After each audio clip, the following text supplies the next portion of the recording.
Earth, a 4.5 billion-year-old planet, still evolving. As continents shift and clash, volcanoes erupt, and glaciers grow and recede, the Earth's crust is carved in numerous and fascinating ways, leaving a trail of geological mysteries behind. In this episode, the Marianas Trench, the deepest point on Earth, is explored. Its sheer walls cut 7 miles into the Pacific Ocean. The mystery of what created this deep, dark chasm takes science detectives on some of the most dangerous dives ever attempted. Deep into the abyss. Scouring the ocean floor, scientists uncover a strange undersea world of fiery mountains, bizarre mud volcanoes, and the largest geological structure on Earth. Discoveries from this unique underwater world will revolutionize our understanding of the powerful forces that shape not just the trench, but the Earth itself.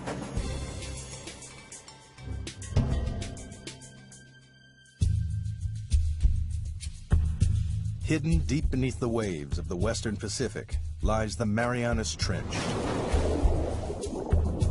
the deepest point of all the oceans. The first step on the journey of what created this mysterious scar in the Earth's crust and how it continues to mold the planet takes us back to 1872, when a British research vessel, HMS Challenger, set out on the first ever mission to map the ocean floor. Throughout most of recorded history, men had just assumed that beyond a certain level the sea was pretty flat, pretty dead, fairly lifeless. They weren't expecting to find anything very interesting. For 4 years, the Challenger crisscrossed the oceans, covering 70,000 miles, a third of the distance to the moon. The crew plumbed the depths every 140 miles, using a total of 249 miles of rope and hundreds of pounds of lead weight.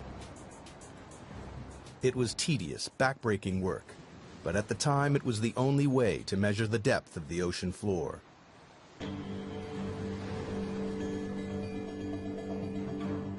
When they got to the Western Pacific, 200 miles off the island of Guam, the crew routinely lowered the rope for a measurement.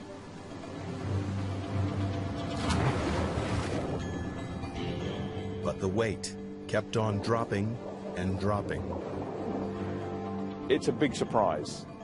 Nobody thought the ocean was this deep. So all of a sudden we've got scientists saying, why is that?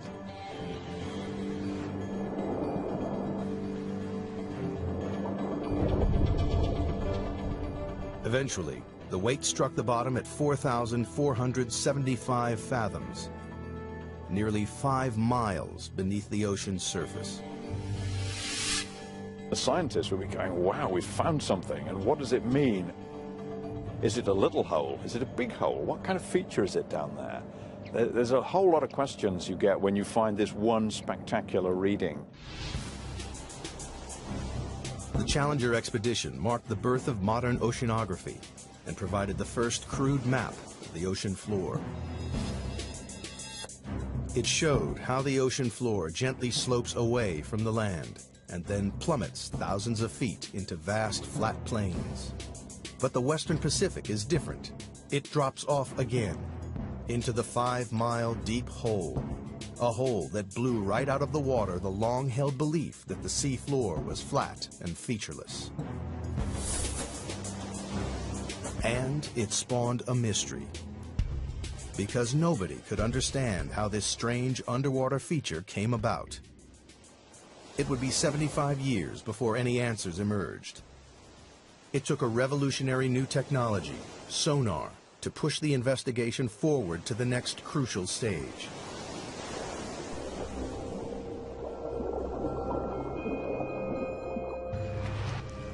Sonar was first developed in the early 1900s and then perfected during the 1940s to detect submarines lurking in the deep.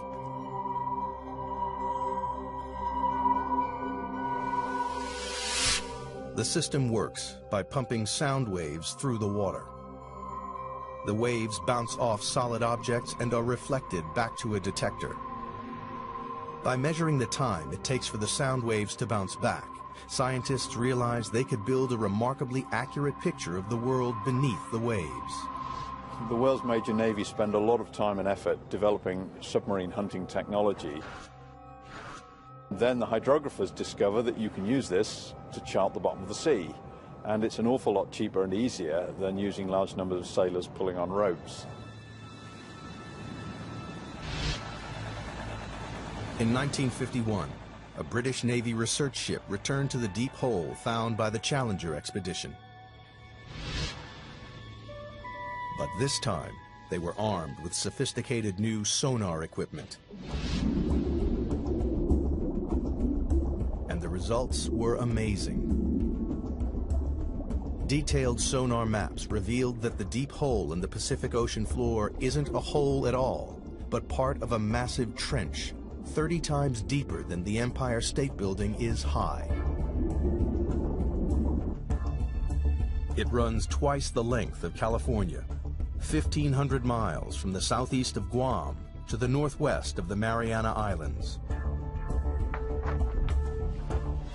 People were probably astounded by what they were seeing because clearly the ocean floor had enormous changes in relief, was very mountainous in some places, had great deeps in other places. To a geologist, this would be extremely exciting. Even within the trench itself, there are remarkable variations. At its southern end lies the greatest surprise of all. The seafloor drops down another 2 miles to its lowest point, a staggering 7 miles beneath the waves. Scientists had discovered the deepest part of the oceans. Even today, it is the lowest known point on the planet. They named this part of the trench the Challenger Deep, in honor of the ship that discovered it. To get a sense of just how deep trenches are, if we take the height of Mount Everest, we would still have about a mile of water above us before we get to the ocean's surface. But how the Marianas Trench was formed remained a mystery. Investigators decided the best way to find the answer was to dive to the bottom of the trench, to see for themselves the lowest point on the planet, the Challenger Deep. But they faced a major problem.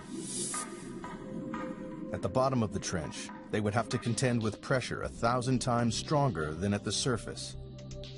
That's the equivalent of being squeezed on all sides by the weight of 50 jumbo jets. To demonstrate the effects of such pressure, scientists use a dummy head. Today what we're going to do is actually put one of these styrofoam wig heads in the pressure chamber and expose it to the pressure we would see in the Marianas Trench. That's about 16,000 psi.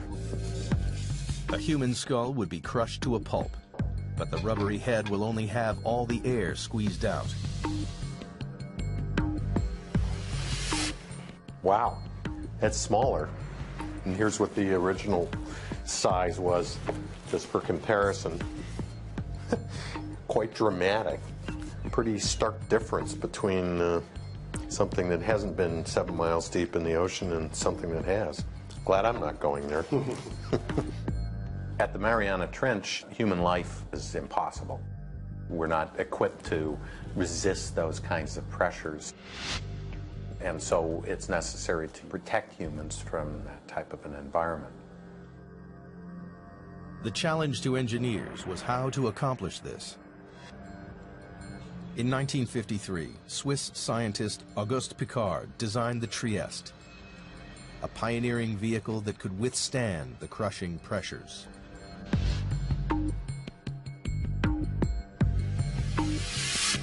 The submersible was dominated by a 50-foot-long hull, filled with light aviation gasoline and lead weights to control buoyancy. Slung underneath it was a tiny 6-foot spherical cabin with 5-inch thick steel walls.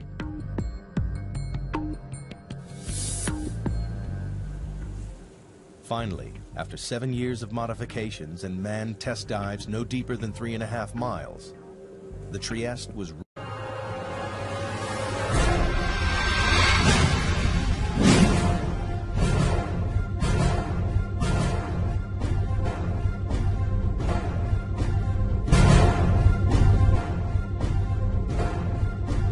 ready to attempt the 7 miles to the bottom of the trench.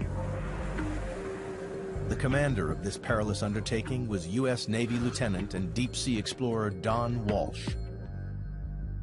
I know the astronauts that go through this all the time. Why do you have to be there? Why can't we just put up a robot to do things? You've got to be there because that's what we do. Only a few officers and scientists knew about the risky mission, which was launched in January 1960 from the western Pacific island of Guam. Guam, in those days, was kind of a backwater. It was just right for us because we were trying to do this project sort of out of sight because we weren't too sure it was going to work. The Navy just didn't want to be embarrassed by a failed science spectacular. Accompanying Walsh was the son of the Trieste designer, engineer and oceanographer Jacques Piccard. The two men would spend the next 9 hours squeezed inside the cramped sphere.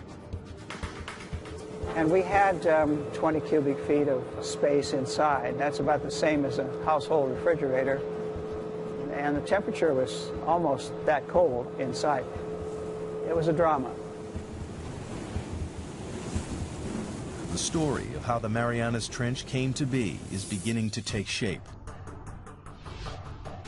In 1874, British surveyors were the first to discover a 5-mile deep hole in the ocean. 75 years later, sonar mapping revealed the hole to be a vast 1,500-mile-long trench, with the deepest part 7 miles beneath the surface waves of the Pacific. To gather further evidence, 2 courageous men were about to undertake the most dangerous dive in history. They would venture into the abyss and go to the bottom of the Marianas Trench. The Marianas Trench is one of the most remote, inhospitable places on Earth. In January 1960, 2 deep-sea explorers, Don Walsh and Jacques Piccard, plunged into its depths on board the submersible, the Trieste.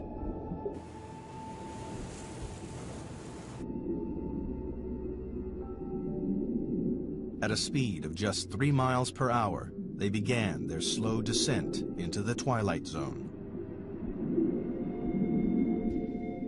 By 3,000 feet, the darkness was total. The only illumination was from the Trieste's powerful lights. The depths we were operating at, it was always black. The only thing that lit up the abyss was the bioluminescence from animals and plankton. Like fireflies, they carry their own light sources with them. Encased in their 5-inch thick steel sphere, Walsh and Piccard quickly passed their test dive record of 18,000 feet. Everything appeared to be going to plan. At the rear of the cabin, the crew were protected by a double layer of glass. But 2 hours into the dive, the outer pane cracked. We had a great big bang. We didn't know what it was. We were about 20,000 feet. And we looked around and checked everything. Every square inch of their tiny life-supporting capsule was fighting back 8 tons of pressure. With the outer pane broken, the only thing between the men and instant death was a single pane of glass. If the inner window had cracked, we would have been instantly dead, maybe even before we knew it. But incredibly, the inner pane remained watertight. Walsh and Piccard decided to continue the descent. After a tense, claustrophobic 4 hours and 48 minutes, they approached the bottom of the trench, only to be startled by movement on the sea floor.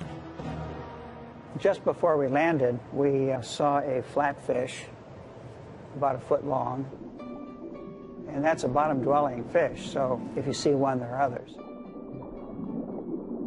Nobody expected to see life at these crushing depths, but it meant the explorers had reached their goal. The very bottom of the Marianas Trench. The depth gauge, with a reading of 35,800 feet, nearly 7 miles below the surface, confirmed the sonar findings.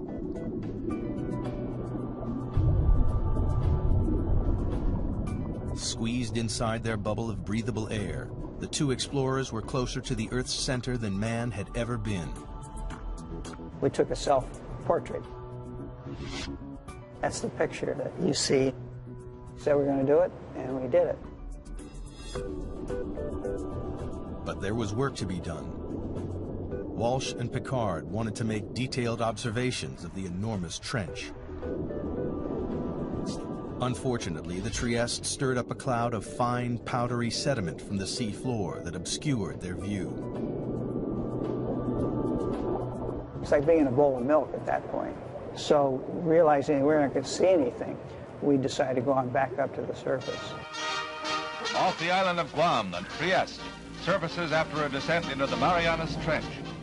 After 9 grueling hours underwater, Walsh and Picard returned to the surface on January 23, 1960, and officially entered the record books for the deepest dive of all time.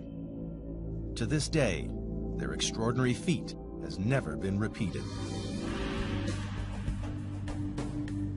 The mission was a success, but the mystery remained. Geologists still didn't understand what could have formed the immense trench.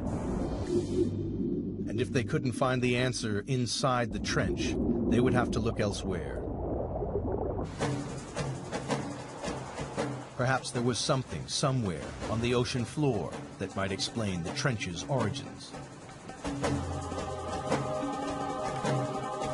Throughout the 50s and 60s, a team of geologists led by Princeton's Harry Hess compiled sonar data from all of the world's oceans. It was as though they had pulled out a giant plug to drain away all the water and expose the ocean floor. Their maps revealed that the Marianas Trench is just a tiny fraction of a network of enormous underwater canyons stretching right around the planet. But that wasn't all. Running parallel to the trench, on the other side of the Pacific, the map showed a giant underwater mountain range, the East Pacific Ridge. And this, too, is part of a global network, a 40,000-mile-long chain of mountain ranges that ring the globe like the seams of a baseball, to make the largest geological feature on Earth. It was a major development in the investigation, one that scientists hoped might explain the trench's formation. The next step was clear. Investigators needed to understand whether there was a connection between the trench and the East Pacific Ridge.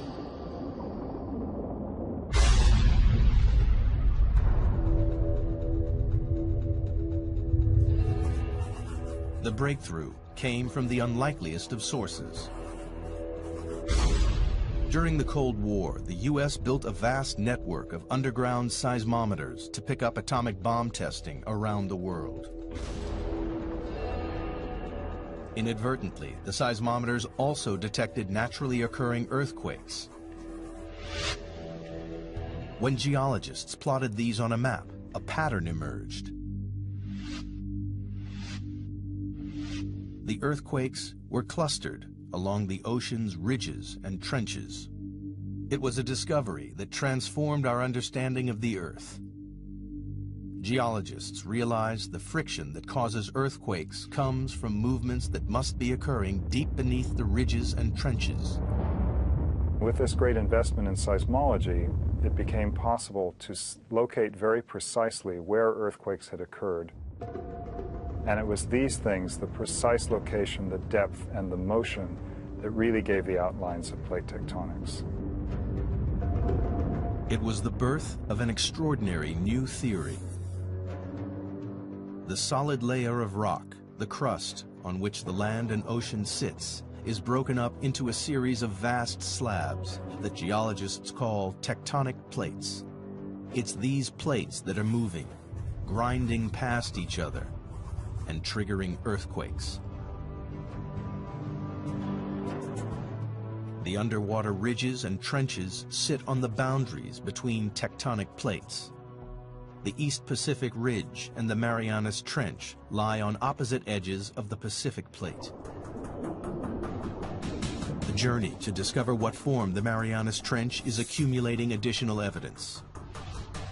The Trieste dived to the bottom of the trench and confirmed that it is the deepest point on the planet.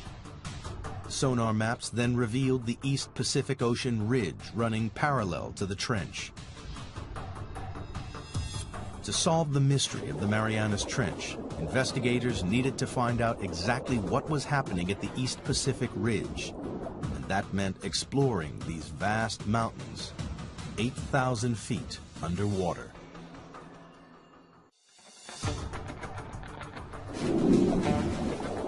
The pieces of the Marianas Trench puzzle are falling into place with the knowledge that it lies on the western edge of the Pacific tectonic plate. On the opposite side of the plate lies the East Pacific Ocean Ridge, part of an enormous chain of underwater mountain ranges that ring the globe to create the largest geological feature on Earth. Scientists had a hunch that this colossal ridge might help explain how the trench was formed. And they found a major clue halfway round the globe, where the ridge passed beneath the middle of the Atlantic Ocean. During the Cold War, the U.S. Navy developed a new technique to spot Soviet submarines. They scanned the seas with a tool called MAD, a magnetic anomaly detector, which could pinpoint steel hulls lurking in the deep. But they stumbled across something else. Running parallel on either side of the ridge, they found strange stripes of magnetic rocks, alternating positive and negative away from the ridge's peak. Here's the mid-Atlantic ridge coming down through here. Almost perfectly symmetric on either side of that are these white and black stripes. These have often been called zebra stripes. Geologists know that the Earth is like a giant magnet with a north and a south pole. But the magnetic poles aren't fixed. Every 300,000 years or so, the magnetic field suddenly flips 180 degrees. When the field flips, a compass that was previously pointing north will swing to the south. This reversing of the Earth's magnetic field is a very interesting and exciting but very puzzling phenomenon for geophysicists to explain. Scientists think this reversal explains the stripes either side of the ocean ridge. In the 1960s, geologists discovered that molten volcanic rock, known as magma, swelled up from deep underground to create the ridges in the Atlantic and Pacific. As magma wells up between the tectonic plates, it pushes the seafloor up and forms the colossal mid-ocean ridge thousands of feet high. When the rock is hot and molten, its magnetic minerals line up with the north-south direction of the Earth's magnetic field. As the magma cools, the minerals are locked in position. These rocks act as a permanent record of the magnetic pole's location when the rocks were formed. As more and more magma is forced up, the old crust is pushed away from the ridge and records the reversals in the Earth's magnetic polarity. If you have reversals of magnetic polarity, then the seafloor acts sort of like a tape recorder and records these changes in magnetization. Then the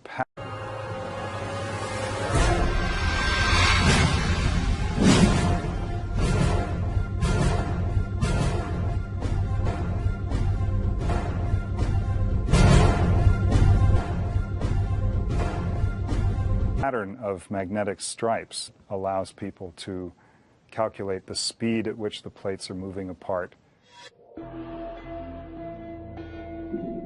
The zebra stripes are proof that over time, the seafloor in both the Atlantic and the Pacific is spreading away from the ridges at a rate of more than 2 inches a year.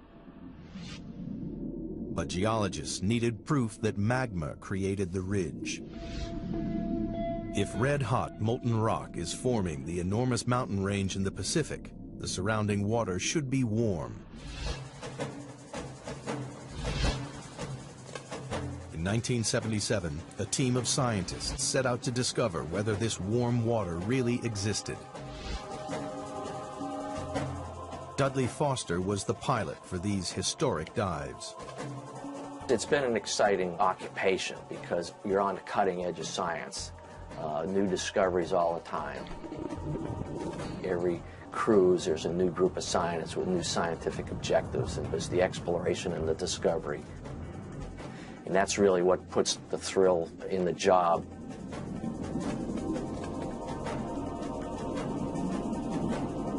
For weeks, the crew scanned the undersea mountains without success. And then they hit the jackpot. A bizarre pillar of rock, spewing hot, toxic gas.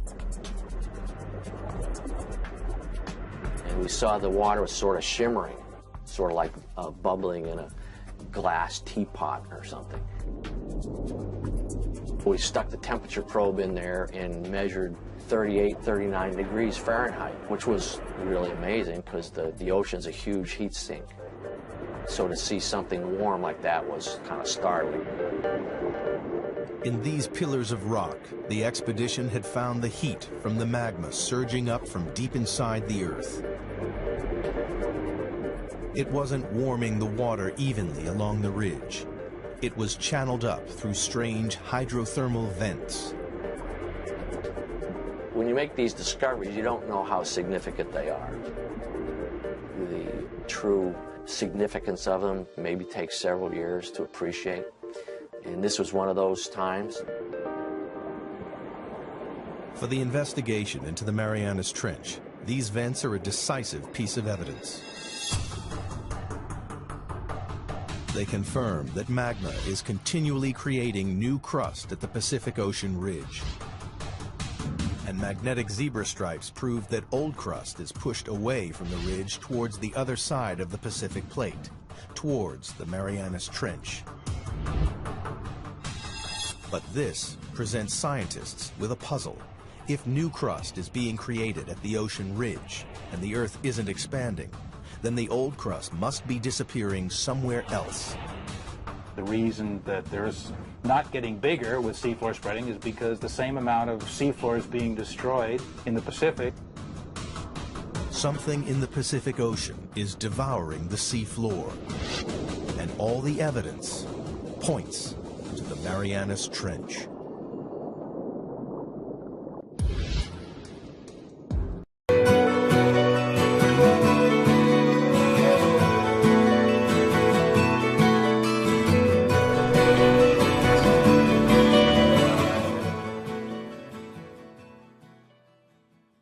In the hunt to discover what formed the Marianas Trench, scientists now know crust created at the ocean ridge is being devoured somewhere and by something in the Pacific Ocean. They suspect the Marianas Trench is involved. But the proof would come not from the trench, but from these. The Mariana Islands, a chain of volcanoes that break through the ocean surface 200 miles west of the trench. Scientists noticed the island chain mirrors the trench's exact shape. This led them to think the trench was responsible for the island's creation. If you see pictures of the Marianas Trench, it's curved, and the line of volcanoes that it generates is curved exactly parallel to it. Geologists believe that the trench formed the volcanoes via a process called subduction. Subduction occurs where two tectonic plates collide. As they grind past each other, the heavier plate is pushed beneath the lighter plate. The descending plate is forced down into the Earth's intensely hot interior called the mantle. It takes with it water and sediment built up over millions of years. Volcanoes form above subduction zones, not because the Earth is hotter there, but because this is where we're taking the water that once was in the ocean. It's taken into the mantle and gets sweated out, causes the mantle to melt, and this magma is what then rises and erupts explosively out these volcanoes.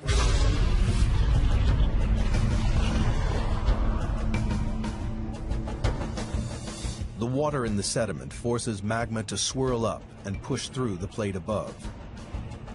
And when it breaks the surface, it creates volcanoes, like the volcanoes that form the Mariana Islands. It was subduction that formed the islands west of the trench and gave investigators the breakthrough they'd been looking for. Because here, at last, was a process powerful enough to create the Marianas Trench. As the descending plate dives down, it digs into the mantle. Here, the colliding plates form a trench, a giant crease in the ocean floor. It seemed that scientists had finally explained how the trench was formed. There was just one problem.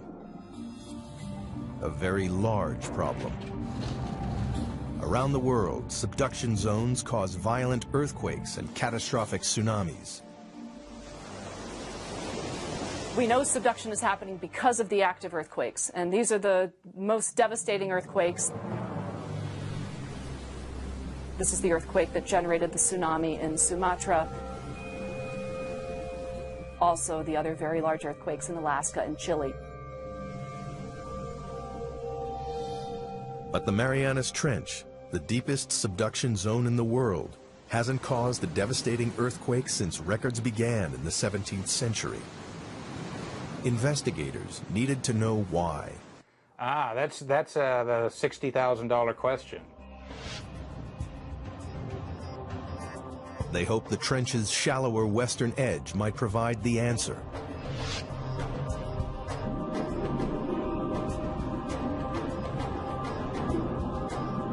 Here they found an intriguing chain of underwater hills 2 miles below the surface of the sea.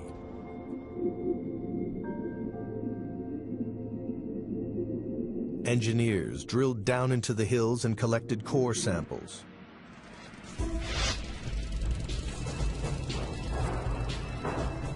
And when the scientists analyzed the samples, they discovered the hills were actually volcanoes. And they spewed out not lava, but mud. The fine powdery mud is made up of a soft type of rock that has been ground up in the subduction zone. It seemed this soft rock might explain why there have been no major earthquakes at the Marianas Trench. Everybody has a sense of what a volcano is, but not all volcanoes erupt igneous rocks. There's some volcanoes that erupt mud, and a certain kind of unusual kind of mud in the Marianas is made out of serpentine. And serpentine is a very weak rock, and it can be scratched with a knife or something like that. Investigators realized the grinding plates crush the soft rock to form a lubricating mud that prevents large earthquakes. Then the mud bubbles up to the ocean floor, where it forms the strange mud volcanoes found along the trench's western edge. Other parts of the world, like the Andes or maybe Indonesia, you've got two plates that are grinding together, and one of the plates is quite strong. And it takes a big earthquake to rupture that plate interface. But if these rocks are weak, like they are in the Marianas, where you've got these serpentinites, those are very weak, and it doesn't take much energy at all to get the two plates to glide one past the other. At last, geologists had discovered what created the Marianas Trench. 50 million years ago, the Pacific Plate slipped under the edge of the Philippine Plate. As it bent and dived into the Earth's mantle, it formed the colossal Marianas Trench. and the plate is still moving. Like a giant conveyor belt, the Earth's crust travels slowly across the Pacific Plate, from its birthplace in the East Pacific Ridge to its graveyard 10,000 miles away in the Marianas Trench. Today, the Pacific Plate's movement can be tracked in real time. Confirmation has come from GPS technology, where we can actually put a transmitter on an island and come back year after year and actually follow it moving a few centimeters a year towards the trench. It's devouring the crust at a rate of 3 inches a year, about as fast as a human fingernail grows. Every 4 million years, it swallows an area the size of the United States. By consuming the crust created at the Pacific Ocean Ridge, the ravenous Marianas Trench is the world's largest recycling plant.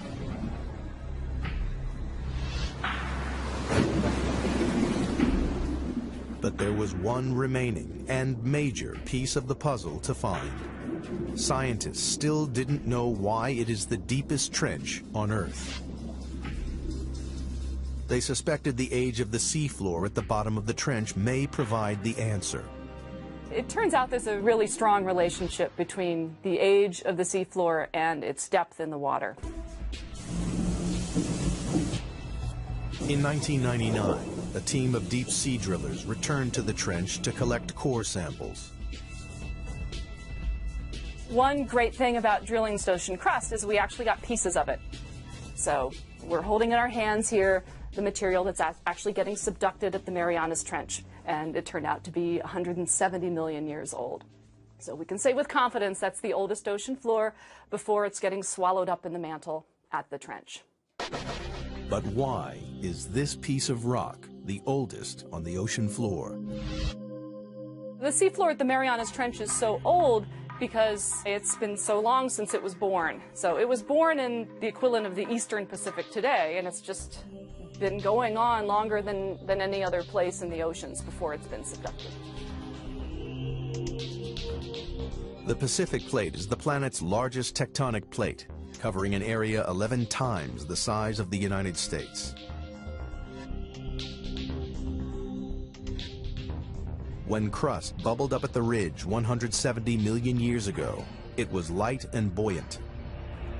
But as it traveled 10,000 miles across the plate, it cooled and became compact and dense. Over millions of years, the dense crust got heavier and began to sink into the mantle below.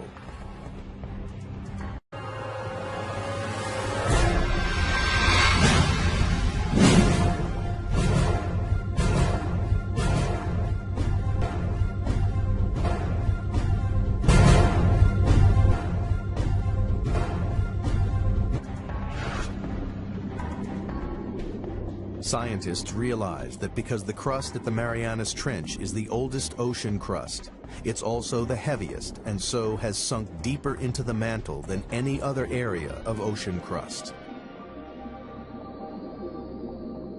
Here at last was the explanation for the trench's extraordinary depth. The picture of the Marianas Trench is almost complete. Volcanic islands mirroring the trench's exact shape lead scientists to believe it runs along a subduction zone. And slippery mud volcanoes explain why it doesn't create large earthquakes. But one question remains unanswered. Towards the trench's southern end, the vast chasm drops a further 2 miles to its lowest point, the Challenger Deep, 7 miles beneath the waves. The question is, what makes it plunge so deep?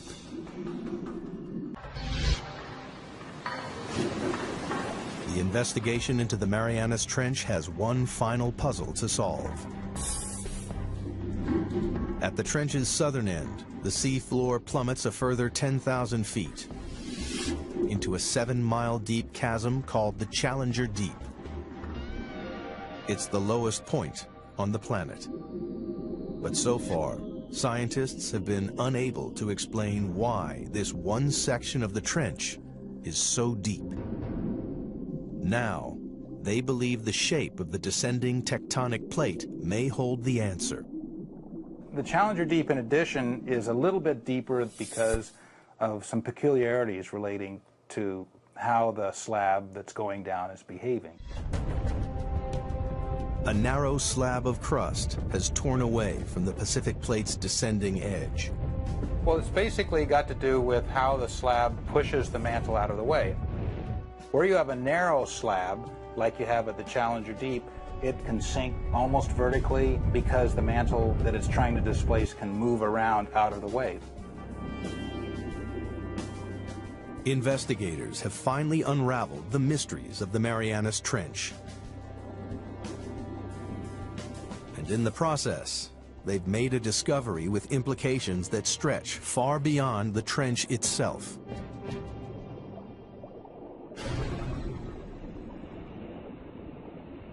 Studying the ocean ridges led geologists to believe that magma welling up at the ridges was pushing the plates apart. But the exploration of the Marianas Trench has changed this idea forever.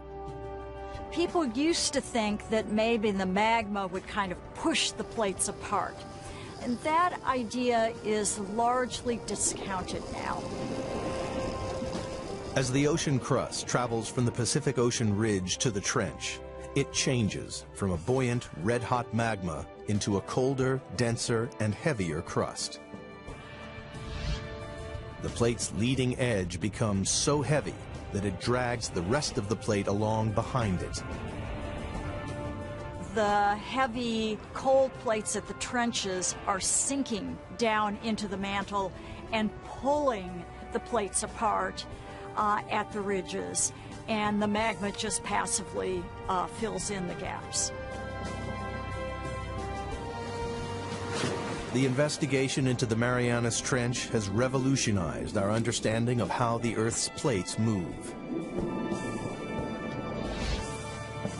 We now know a worldwide network of subduction zones drag tectonic plates around the globe, powering the movement of continents over millions of years, and moving the very Earth we stand on. The plates that are moving fastest on the Earth are the ones that have all the trenches. The Pacific Plate is the fastest moving of the 9 major plates on the planet because it is surrounded by dozens of destructive trenches like the Marianas. They are consuming the ocean crust faster than the ocean ridge can produce it. Over millions of years, the Pacific Plate will shrink until sometime in the distant future, the largest ocean on Earth will disappear. Australia will crash into the United States, reshaping our planet. Perhaps one day, downtown Seattle will compete for real estate with a suburb of Sydney, Australia. And all because of subduction zones like the Marianas Trench.